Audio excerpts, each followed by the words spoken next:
Today I'm really excited to be joined by Brett Mickan from Brett Mickan Interior Design. We're going to have a bit of a chat about how he does it, and if you haven't seen what he's done before, after this you're going to be pretty excited about it.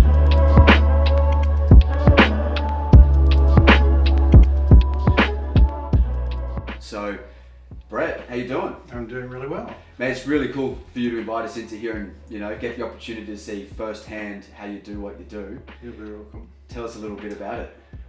Well, I guess my background is in theatre design. Well, interior design, theatre design, interior design again. So I guess when I look at these beautiful old houses that I tend to do a lot of, I take it as a combination of the architecture, the clients, sort of what they do and don't like. So it sort of becomes the script for how I design the space. So, which is great because there's so many elements in these houses to give me clues in colour. Like this one, for example, the stained glass is just amazing. So I'm already given that impact of bright colours and tones and LED light, pattern ceilings, and then walking through with the client.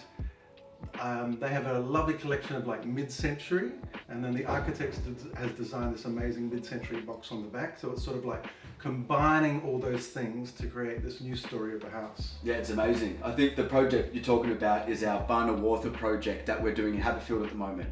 And it's, like you said, full of colour. I remember getting the brief on it, and I was sent, I don't know, a 20-page document with your design, with your brief. And I was like, wow, there's just some things in here that are amazing. And the one that stood out to me the most, I would admit, is the Escher styled wallpaper that we're putting in the in the bathroom. And I think it's a little bit polarizing, which I like. Yeah. You were having a chat to my wife earlier, and we were talking about Pinterest and Hamptons and all these generic styles, and it's so refreshing to see what you do to a house. Yeah, Hampton is one of those words like eclectic. It sort of doesn't mean anything anymore. People just use it to represent everything. But I think when you have one of these old houses with so much ornate stained glass and everything like that, it can look old. So my aim is to make it look current and balance that amount of pattern and color throughout the space. But say you're looking at the stained glass window, although there is a lot of color, around it is, a white trim, and there's black lines, and there's walls. So the percentage of color is not a lot, and percentage of pattern is not a lot. So you're emulating that. So it doesn't mean the whole house has to be like an explosion. It just has to balance it here and there. So that amazing Cole & Son wallpaper that we're using, the Escher wallpaper, is as intense and as colorful as this paper, but we're using it in the powder room. So it's fantastic. It's a surprise for guests, but it's not there all the time. Yeah, totally well said. Yeah. So interior design, that's what you're known for. I'm wondering, is that where it started for you?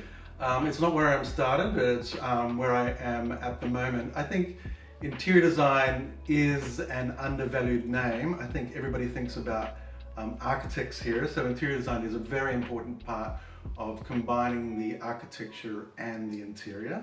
In the US, we'd be called interior architects. Okay. And we have to study, and we have to be licensed to be called that. But my original background was, I went interior design, then theatre design. I used to do theatre and costume design in NIDA. So I think, which was great, and that's what helps me analyze the client and find the script and look at all the clues within the space to get the design. It's an amazing kind of back catalogue to have to bring into house design. Yeah. And putting all those, because like you can look at it quite one-dimensionally. Anyone can do a color palette on a computer, right? Mm-hmm. But to understand how the fabrics are going to relate to the surfaces and the light reflecting off timber and the color of ceilings and all these things. Yeah, and I think that's very important too, to find these clues. So we were talking earlier about how if you're looking at social media, a lot of Pinterest, a lot of Instagram, it's just that same thing over and over again. And often you see a photograph of a project and 16 people posted in that day. It's like, oh wow. Yeah. Okay, so it's sort of like, if you're seeing that all the time, how do you come up with the creative ideas? So looking at these spaces, looking at the color, even if there's not stained glass windows, maybe there's a wood floor and you don't think, oh, that's just wood. It's probably orange, it's orange, it's brown. You've got that color in there. Or there's brass in the handles. That's sort of an orangey yellow. So there's all these colors to draw from to start with. So stop looking at what it actually is and start looking at the tones and the colors.